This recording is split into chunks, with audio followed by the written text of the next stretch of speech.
All right, kids, get yourselves ready. We got to get going to church.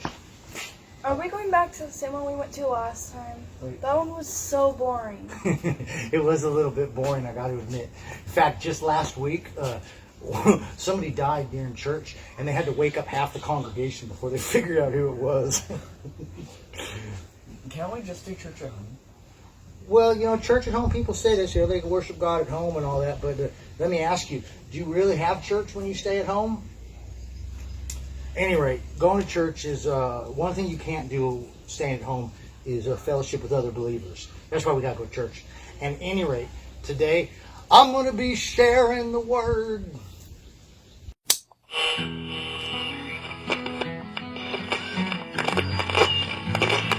You're a white man!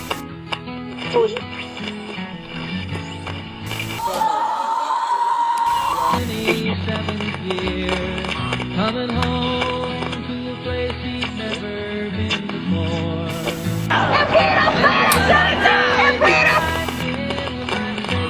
Born again, might say he found the key for every door. God, country, and mama. Hey, it's our motto. It's our creed. It's what we believe. And I'm telling you, if you keep those three things in mind, it's going to help keep you on track. All right. Well, hey, we're back here. Welcome to the Jim Day Show. We had an awesome 4th of July last couple of weeks ago.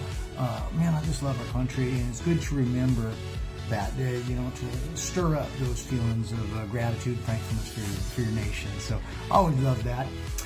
We got a great show ahead for you. But first, before we go in there, we got a new sponsor. So I want to tell you about the Schmidberry Farm. All right, it's a U-pick out there. They've got blueberries. They've got marionberries. In fact, I've been out there. They have 3 different types of blueberries. There's one that's called the champagne blueberries. Very good. It's U-pick. Real nice people. It's out Meridian Road. Out where 91 School is. You just head east a couple blocks from there, and it's just right on the side. You're going to see it there.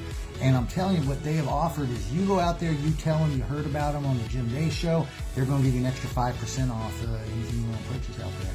So thank you to Schmidberry Farms for supporting quality country content. Because, hey, there is so much of the same garbage everywhere.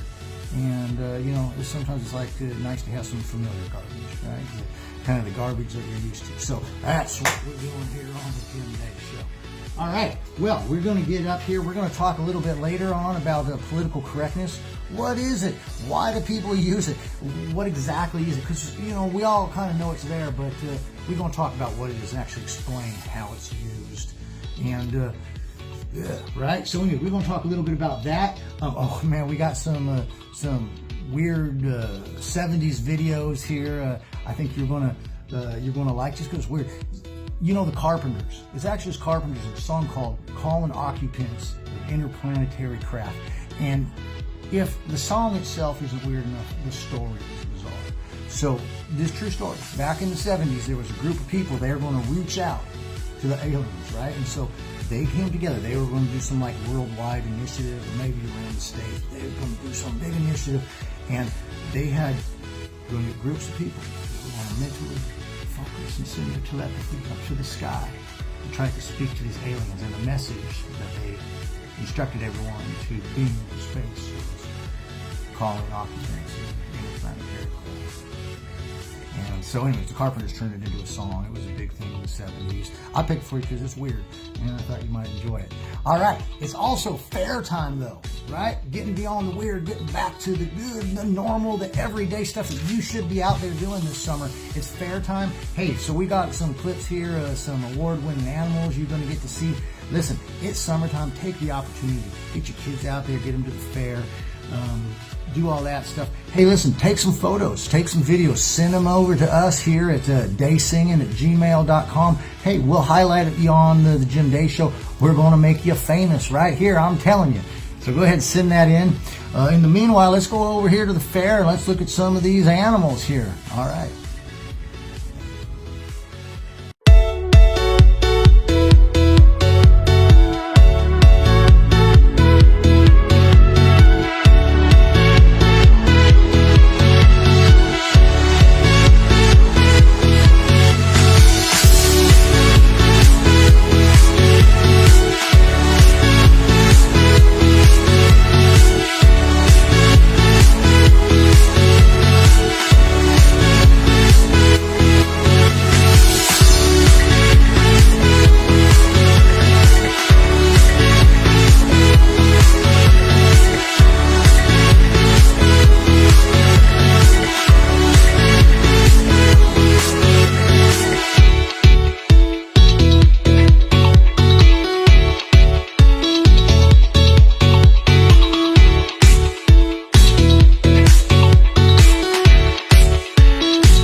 Well, thank you for having me here to share. Can I get an amen? And you see, they couldn't enter in because of disbelief. Can I get an amen? The mighty men of valor in Gideon's army. You see what's taking place here at the river. I mean, can I get an amen? And I don't know how Jonah could swallow the whale, but I don't have to. There's a miracle. Can I get an amen? And in conclusion, hey, this is Jim Day. We're going to talk just a little bit about political correctness. What is it? Where does it come from? Why is it such a big issue? Well, you know, I'm going to say one thing. I'm going to say, I think all of us pretty much are on the same page that we know it exists. We heard of it. We, we're aware of it, but we don't really know what's its purpose. How did it formulate? What makes the certain things politically correct and other things not politically correct? Well, I'm going to tell you here. Political correctness, it ain't about anything so noble as getting to the truth or trying to figure out what's right. It's actually really about opposing a political opponent, an opponent of mine. Let's say we debating, and I'm going to use political correctness as a tool to keep you from being able to express your thoughts. Well, how does that work? Well, let's put it this way. Let's say we got one person over here, right? And this person, they're having a conversation with another person. Let's say this person over here, right? And let's just for argument's sake, just for the sake of argument, let's say this person, they have a correct argument. Like, if you put up this person's conversation to this person's, this one's going to come out right. And let's say the conversation, it goes something like this. This person over here posits an idea. Says, I think that this is the way things should be, and we should treat people in this particular manner. There's this. And this other person says, well, I disagree. And this is why. And he says to him, and he uses ration or reason, let's say, or she, whoever it is, right? They say, they explain, they say, look, humans, they're like animals. They're kind of like cows in some ways. And they do this one thing. And if you think of them like this, then you'll see that what you're saying doesn't really make sense. And the person over here, they don't really have nothing to say. They can't really refute the argument. Let's say, just for argument's sake, right? So, what do? They walk off, they come back again some other time, and they have the same argument. And this person says, hey, this is what I think. And the other person says, hey, remember though, people, they're kind of like animals. They're kind of like a pack of dogs in some ways. And they do this thing. And the person can't refute it. And they go and they come back and they have the argument again. And he says, well, this is what I believe. And then this person says, hey, but remember, we've talked about this. It's like, let me explain. People, they like animals, right? Kind of like, think about a flock of birds. Now, this is where political correctness comes in. This person over here, they realize they're never going to be able to defeat this idea because the idea is correct. So what are they going to do? They're going to take offense. They're going to go, you know what? How come it is that you are always comparing people to animals? That's offensive. People aren't animals. They're not cows. They're not dogs. You can't do that. And in fact, if you do that, you're kind of a bad person for doing this. You can't do that. And what does that do? Well, effectively, it makes this person over here, it takes away the argument that wins the argument. So all of a sudden they go, well, heck, I can't make that argument that I was making. Well, what's another way I can do that? Well, think about like foods, right? Like there's different foods and there's different ways that you handle, and they make their argument using another example. And this person over here, because they don't really care about truth, but they care about winning, they say, how come you compare everything to food? People aren't food. What are you? Some kind of sexist kind of thing? You comparing ladies to apples or to that you're going to consume? I mean, what are you doing? And they're going to come up with this, and they're going to say rules. You can't do this. And so what does that do? It effectively shuts down this person's argument. And what happens over here, these people who are using political correctness to start winning an argument that couldn't win it otherwise, what they start doing is they start creating all these political rules that are going to assure they always win. So you take a picture of this other person and they're going to say, hey, they're going to look at all the times they talk and they're going to start to define that person. By the way, say, look, you see how when they sit there, how their lip, it goes a certain way? That's a sign of aggression. And So now this person over here can't even speak, right? Because the way maybe he when he talks, he lifts that up, and now all of a sudden this has been identified as some kind of impolitically correct sign of aggression or something like that, which he didn't intend. But all of a sudden he suddenly can't focus. He can't use different arguments. He can't talk about animals, food, none of this. Now he's got to make sure his face is correct. Right? And then they go, and look at the way he stands. See the way he stands? That's the way that someone stands who thinks that they just are owed everything. See, that's a very patriarchal way they stand right there. You can't stand like that. So then this fellow over here, he's sitting there again. He can't really make the argument. Now it's not even about making the argument. Now it's just a matter of him standing there. He's got to be thinking about how he's standing, let alone what he's trying to say. So all of a sudden, you are so tangled up with all these fake rules that you can't even make the argument. And that's the point. That's the whole purpose of political correctness. And then you know what? Then someone's going to stand up and they say, hey, I don't care about your political correctness. I'm going to tell it like it is. And then what happens? The political correctness gets so entrenched into society that all of a sudden going back to something that's actually genuine and honest suddenly, in the eyes of everyone, becomes a bad thing. It's a racist thing. It's a sexist thing. No. It's a non-politically correct thing that I'm saying. And I'm even going to say that your political correctness by your own rules is so damn impolitically correct that you ought to be ashamed of yourself. Because it ain't about truth, is it? It's about winning an argument that you can't win with words. All right? That's political correctness. That's why it's wrong. It's un-American. America is America because we have freedom of thought. We have the freedom to explore with other Americans in a safe debate manner in which we can explore ideas and find out what is the best way forward for all of us.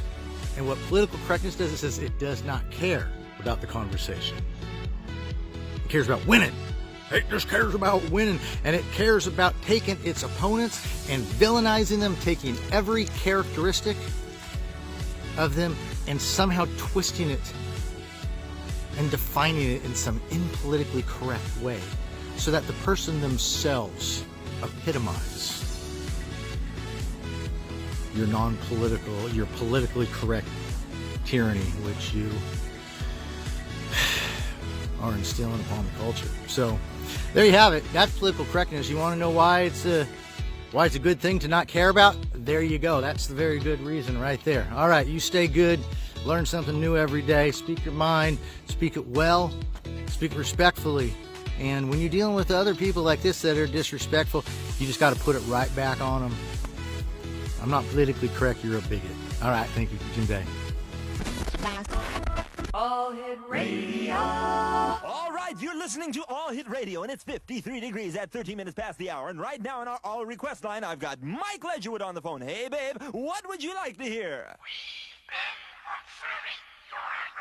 Hey, babe, I'm sorry, I can't hear you too well. You're going to have to speak a little closer into the phone. Okay, babe, what would you like to hear again? We are observing your Earth. Hey, Mike, I'm sorry, babe, but that's not on our playlist. And by the way, you sound great over the phone. Anyway, if you give us your request, we'll be glad to play it for you, babe, so let's hear it. We are observing your Earth.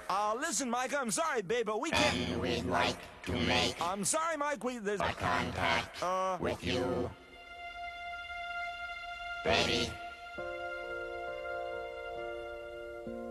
In your mind you have capacities, you know, to telepath messages through the vast unknown.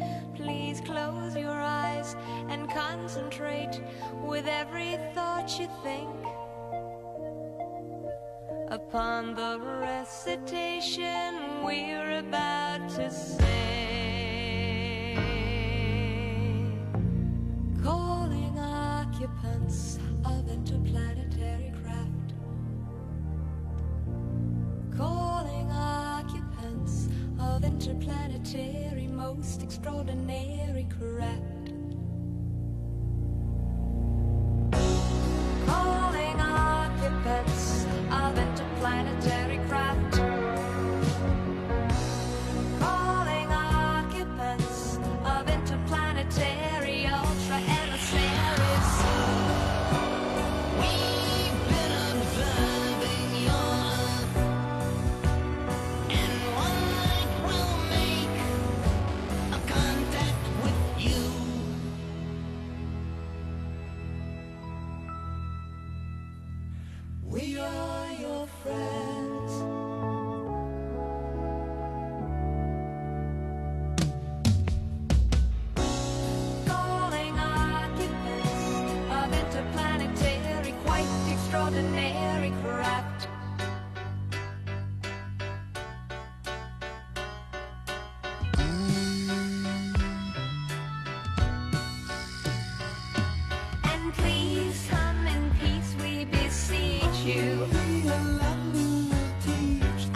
can transmit thought energy far beyond the norm.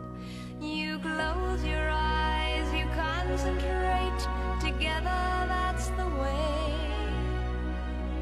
to send a message. We declare world contact day.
All right, well, that was the Jim Day Show.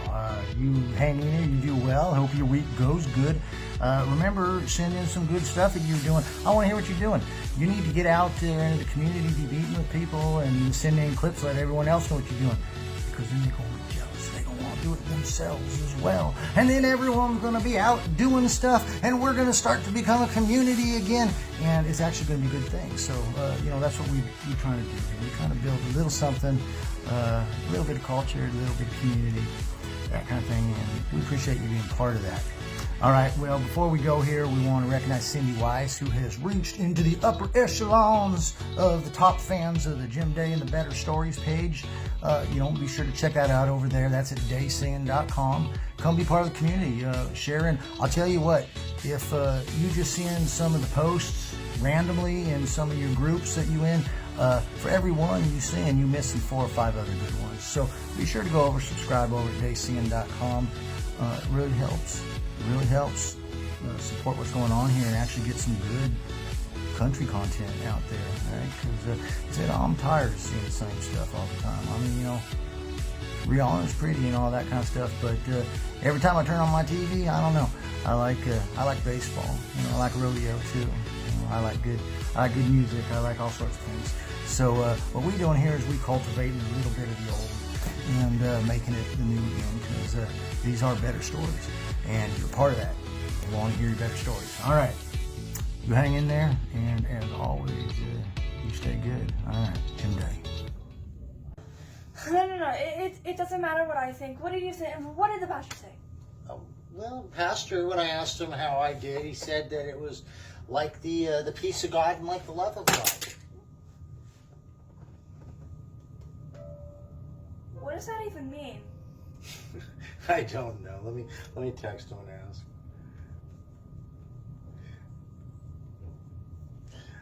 Yeah, when he said that, I didn't really think about it. It sounded nice at the moment. Oh, wow, he texted back already. He said it was like the peace of God and that it passed all understanding, and it was like the love of God and that it went on and on and on.